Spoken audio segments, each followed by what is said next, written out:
Je ferme les yeux et profite de ce nouveau matin. Un oiseau m'accompagne. J'écoute son chant, c'est un chant de printemps. Il s'est posé sur le châssis de mon tracteur. Il chante la vie revenue. J'aime la quiétude du vent. J'aime la douceur des animaux. J'aime l'odeur des fleurs des champs. Je déteste l'homme. Je vis loin des hommes, loin de leur folie, loin de leur stress, loin de leur jalousie et de leurs mensonges.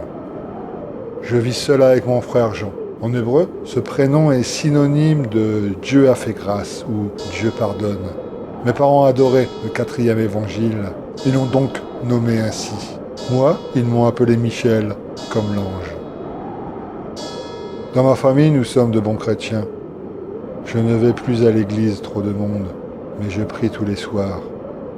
Je crois encore en Dieu, même s'il a repris mes parents dans un terrible incendie. Depuis ce jour terrible, Jean et moi faisons tourner notre ferme le mieux que nous pouvons. Les gens du village ne nous portent pas dans leur cœur. Pour eux, nous sommes des dégénérés, des analphabètes.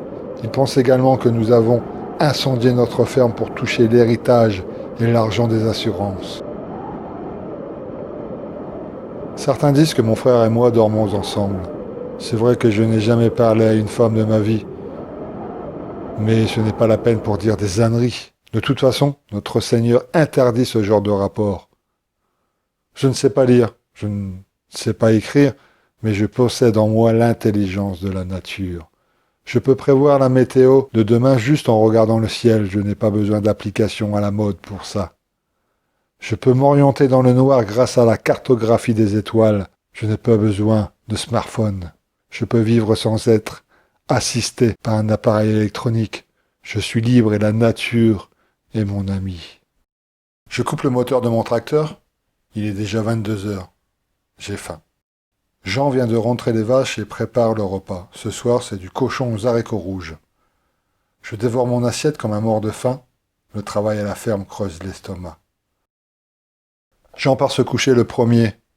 C'est vrai qu'il a l'air épuisé. Il a vraiment une sale tête. Je dois sûrement avoir la même sale tête que lui. Nous sommes de véritables jumeaux. Je suis fatigué. Demain, une autre journée de travail m'attend. Dehors, le croissant de la lune me souhaite une bonne nuit, mais étrangement, je sais qu'elle ne sera pas bonne. Je passe un peu d'eau sur mon visage et examine ma tête. J'ai vraiment une sale mine. Je descends les escaliers avec difficulté, puis, une fois à la cuisine, je salue mon frère. Il me sourit, il me dit qu'il a bien dormi, il semble en pleine forme. Il siffle comme un oiseau au début du printemps. Il ne le sait pas encore, mais il va bientôt mourir. Dans moins d'une semaine, je vais le tuer. Je vais tuer mon petit frère. Pauvre Jean, tu vas crever comme un chien, tu vas souffrir le martyre, je vais d'abord te poignarder au ventre, puis t'égorger et pour finir, je vais t'enterrer dans le jardin avec les vers de terre. Tu es de ma famille, je t'aime, mais c'est ainsi, on ne peut rien faire. C'est écrit dans le grand livre de la vie. Tu me sers mon café avec tendresse et me tends le journal du matin, pauvre idiot. Tu prends soin de l'homme qui va bientôt t'assassiner. Je te remercie, je te souris, je bois mon arabica avec silence et regarde les couteaux qui sèchent près du lavabo. Je me demande lequel je vais choisir pour t'empaler. Le plus grand? Pas facile à dissimuler. Le petit? Il ne s'enfonce pas assez. Le moyen? Oui, je choisirai le moyen pour t'assassiner. Depuis tout petit, les rêves prémonitoires sont mon quotidien. C'est à 4 ans que tout a commencé. Je me souviens d'avoir rêvé la mort de notre petit chien Croquette. Le lendemain, il est mort écrasé par la voiture du facteur. À 6 ans, j'ai vu dans mes rêves ma grand-mère suspendue par une corde dans la grange. 3 jours plus tard, maman m'a acheté un costume sombre pour assister à son enterrement. Mamie s'est pendue. Pour la mort de papa et de maman, j'ai fait le rêve 15 jours avant l'incendie. C'est affreux de savoir et de se taire. Là, c'est de mon petit frère que j'ai rêvé. Je ne sais pas pourquoi, mais aujourd'hui, il ne cesse de me sourire bêtement.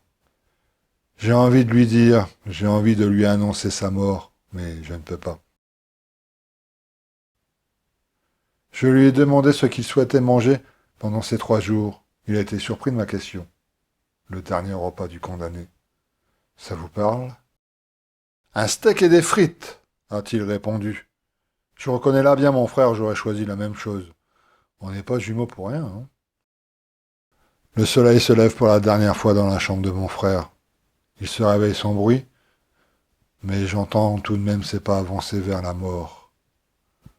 Je ne sais pas à quelle heure il va mourir. Mes rêves ne donnent jamais l'heure exacte des faits. Je le rejoins à la cuisine, il tient un couteau moyen, le con. Il ne le sait pas, mais c'est sûrement avec cette arme que je vais l'égorger. Je le salue et je l'embrasse longuement. Soudain, c'est l'incompréhension. Le couteau qu'il tient dans la main s'enfonce violemment dans mon estomac. J'ai mal, je souffre. Il retire le couteau de mon ventre et le pose sur mon cou. Il va m'égorger comme un chien. Ce n'est pas lui que j'ai vu mourir dans mon rêve. Mais c'était moi.